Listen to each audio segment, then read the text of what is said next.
amakuru agezweho. Noneho birangiye Kivu ibonye ubwigenge. Urugo rwa Kisekedi nyuma y'imyigaragambyo ikomeye ubu rugoswe n'abashinzwe kurinda umutekano w'umukuru w'igihugu. Abarundi bati perezida wacu ni umuti w'amenyo. Ni nyuma yo gutangaza amakuru akomeye cyane avuga ko igihugu cy'u Burundi kiruta Ubushinwa na Leta Zunze Ubumwe za Amerika.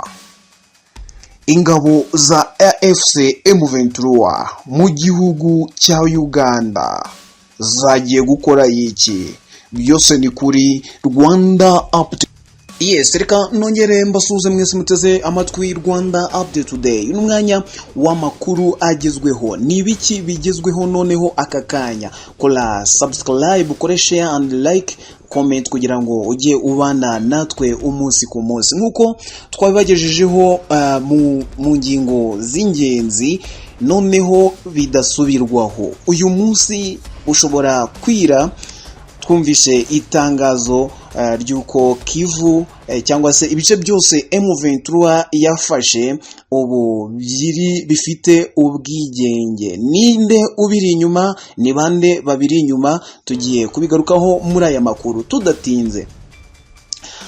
M23 yagiranye ibiganiro bikomeye na Leta Zunze Ubumwe za Amerika. Ikibaya cya Rubaya ni ikibaya kirimo amabuye akomeye cyane ya koruta yifashishwa mu gukora imodoka zifashisha amashanyarazi ndetse n'amamoto akoresha amashanyarazi, amatelefoni ndetse n'ibindi bikomeye. Kaba koruta 70% iri ku isi yose wayisanga muri iki kibaya cya Rubaya, kandi iki kibaya cya Rubaya kikaba kiri mu gace AFC M23 yafashe. Mu biganiro rero bikomeye AFC M23 yagiranye na Leta Zunze Ubumwe za Amerika, yayibwiye ko igomba kuyifasha uko bishoboka kose. Leta Zunze Ubumwe za Amerika rero nayo nk'igihugu gishaka kuba igihangaje mu minsi iri imbere, zikabona zifite inyungu zikomeye cyane muri iki kibaya, ku buryo igihe cyose yaba igifiteho uburenganzira 100% naho ifite bikirwanira, izaba iyoboye isi kuri izi systeme z'imodoka z'amashanyarazi, moto z'amashanyarazi, amatelefone ndetse n'ibindi bikomeye bikorwa muri aya mabuye. Ibi ngibi rero bikaba ari byo bigiye kugeza AFC M23 ku masezerano azasinyana na Leta Zunze Ubumwe za Amerika yo kufasha uyu mutwe kugera ku kwigenga, noneho nayo ikayegurira ikibaya cya Rubaya cyose ndetse n'amabuye arimo nta kampani n'imwe yo ku isi yirabura biyasangiye. Ibi ngibi bikaba bigendana nuko Perezida wa Congo Felix Antoine Tshisekedi mu magambo ye yaherutse gutangaza avuga ko agiye guhindura itegeko nshinga. Ibi ngibi bikaba byo bishobora gufatwa nk'imbarutso yo kwigenga kwa Kivu ndetse n'utundi duce twose AFC M23 yafashe. Kanyuka aherutse gutangaza amagambo akomeye cyane afite ahahuriye nuko kwigenga kwa Kivu, avuga ko igihe cyose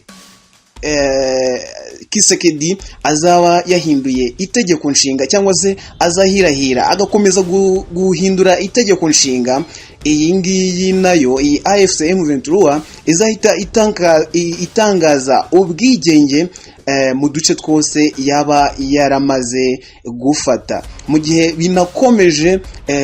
inakomeje kwagura uduce kugira ngo izabe ifite igihugu kigari kandi kinini cyane. Ibi ngibi rero biragendana Perezida Felix Antoine Tshisekedi uburyo ashaka kubaka Kongo ari uburyo bwo gusimburana kw'imiryango, aho ashaka guhindura itegeko nshinga agahita yemererwa kuyobora igihugu n'ubundi manda 3 ziri imbere, kandi manda 2 yarangije yarakwiye kubererekera abandi bakayobora iki gihugu, dore ko byanamunaniye ibyo yasezeranyije abaturage atabikoze. M23 rero iti igihe cyose itegeko nshinga rizahinduka tuzahita dutangaza ubwigenge ku bice byose tuzaba tumaze gufata. Iyi ni turufu ikomeye cyane, kuko uko byamera kose, uko byagenda kose, Felix Antoine Tshisekedi igihe cyose yaba yatangaje ko cyangwa se yaba akomeje gushyira imbaraga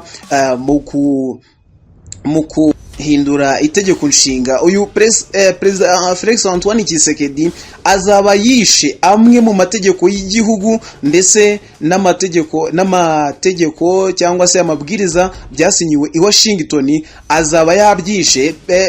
Leta Zunze Ubumwe za Amerika rero zizaba zifite uburyo bwo kwidefanda mu guhindura nabwo imvugo mu byasinyiwe muri ayo masezerano. Ibi ngibi bigendana cyane nuko bivugwa ko aya masaha Perezida Felix Antoine Tshisekedi byarangiye rwose, yamaze gushimutwa. Umunsi w'ejo Felix Antoine Tshisekedi bwije atageze mu kazi bitewe n'imyigaragambyo ikomeye cyane. Nimvuga ngo ikomeye, wumve ko ikomeye rwose. Ibi ngibi biragendana cyane nuko ejo imyigaragambyo, abantu benshi cyane bitwaje n'intwaro za gakondo, ndetse bivugwa ko harimo n'abatipe. Narababwiye ngo ninjya mvuga abatipe mujye mwumva abasoja, abakomando ba AFC M23. Bivugwa ko harimo n'abasoja ba M23. Abangaba rero bakaba mu myigaragambyo ikomeye, barashakaga kugenda bakagera ku biro bya Perezida Felix Antoine Tshisekedi. Ejo rero yangiwe kuva mu rugo iwe, ntiyajya mu kazi, kandi abaturage bakimara kumenya ayo makuru bashatse gukora imyigaragambyo noneho ngo bamusange iwe, bamuhubuze iwe. Akamaduro rwose, abaturage bo bashakaga kwishimutira perezida w'igihugu cyabo, mu gihe tuzi ko ubundi mu bindi bihugu ho abasirikare aribo bajya gushimuta, cyangwa se abandi bantu bafite bakomeye aribo bajya gushimuta umuyobozi. Abaturage nibo bashaka kumwishimutira bakamukura ku buyobozi ku mbaraga. Ibi rero byatumye umutwe ushinzwe kurinda umutekano w'umukuru w'igihugu uzenguruka urugo rwa Perezida Felix Antoine Tshisekedi. Bivuga ko ejo, kuva ku munsi w'ejo, atari yava mu rugo iwe aho atuye, ntabwo yari yava mu rugo iwe aho atuye. Bikaba bivugwa ko kudeta ishoboka ite? Hari ubwoba bwinshi ko muri aba basirikare barinda umukuru w'igihugu hashobora kuba naho harimo abagambanyi, kuko bishoboka cyane ko bishobora kurangira rwose azi ngo ari mu rugo bisanzwe, arinda umutekano, bikarangira yumvise rwose undi muperezida ari kurahira nk'ibya wa wundi bita Mohamed Bazoum nawe washimutiwe iwe mu rugo. Bikaba hari ubwoba bwinshi ko n'uyu nguyu Felix Antoine Tshisekedi bishobora kurangira rwose ubutegetsi atabugarutseho, ahubwo aba basirikare bakomeje kumufungira iwe mu rugo. Iyi myigaragambyo rero iracyakomeje n'uyu munsi n'aya masaha, ariko hari urugomo rwinshi rw'abasirikare muri Kinshasa babuza abaturage kwigaragambya, barimo barabica, barimo barabahohotera ku buryo bukomeye. Nk'aho umucuruzi ukomeye cyane wo muri Kinshasa yaduhaye amakuru, avuga ko bamusanze mu cyumba akoreramo, baramubwira bati nuramuka usohotse ukajya mu myigaragambyo rwose twebwe ubwacu nitwe turitwikira ibikorwa byawe. Barimo baratera ubwoba abaturage bati wowe urajya mu myigaragambyo, ariko inzu yawe, ubucuruzi bwawe, ibikorwa byawe urasanga twebwe ubwacu ari twe twabitwitse. Ariko ibi ntibiri kubuza abaturage kwigaragambya, bigaragaza ko rwose urukundo kuri Perezida Felix Antoine Tshisekedi n'abaturage ntarwo. Amakuru turambuka hirya kwa Sebarundi, abantu bamwumvise benshi bahitaga bavuga bati arewe ngaho rero, ngaho da Felix perezida w'u Burundi General Neva mu kiganiro yagiranye n'ikinyamakuru gikomeye cyane cyo mu gihugu cy'u Burundi bita Main Switch, yatangaje amagambo menshi cyane. Mbere yaho gato yuko atangaza amagambo akomeye tugiye kubabwira mu kanya gato, yabanje kuvuga uburyo yatangiye asomera abaturage cyangwa se mbere yaho gato yabanje kuganira n'abanyamadini, n'abashinzwe amadini, n'abitorero, n'abapadiri n'iki byose, maze abanza ababwira uburyo ari Mose, ababwira uburyo ayoboye igihugu, ababwira ko ari urongoye ingabo zose z'igihugu. Ariko ibyababaje abaturage ni nyuma y'ubukene bukomeye cyane n'igitoro n'iki, ni nyuma y'amagambo yanatangaje mu minsi ishize, akavuga ko burya umusore w'umurundi ukize ari umusore ufite ibiti 100 by'avoka. Magambo murayumvise, ibiti 100 by'avoka. Ibiti 100 by'avoka rero, nyuma y'ayo magambo akomeye na nyuma y'amagambo yagiye atangazwa mu minsi yashize avuga ko igihugu cy'u Burundi burya ari muri Edeni, akavuga ibintu bikomeye cyane, ati avoka ati ngiye mu rugendo nitwaza avoka, nitwaza kabyeri kuko iyo ngiyo muri Amerika birahenze. Uyu munsi noneho yatangaje ko u Burundi buruta Amerika n'Ubushinwa.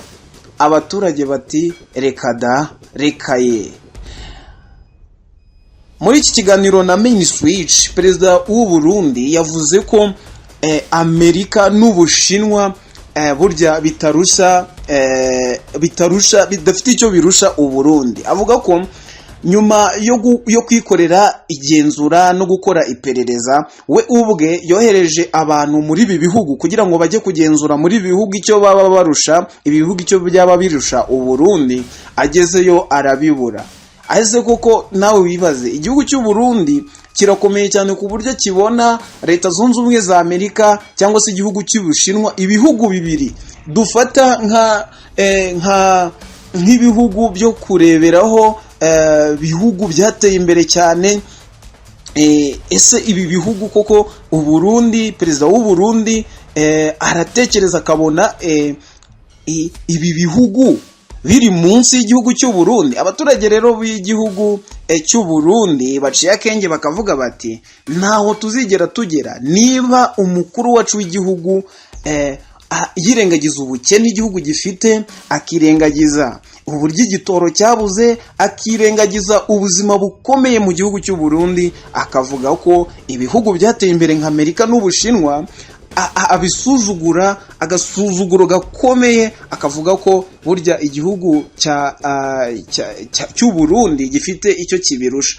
Abandi nabo bakaza bakavuga bati iyi ni mindset ikomeye y'umukuru w'igihugu. Ati abakuru b'ibihugu bagakwiye kugira mindset imeze nk'iya perezida Neva w'igihugu cy'u Burundi. Abandi bati mucere birarura, uyu perezida w'u Burundi nka perezida uyoboye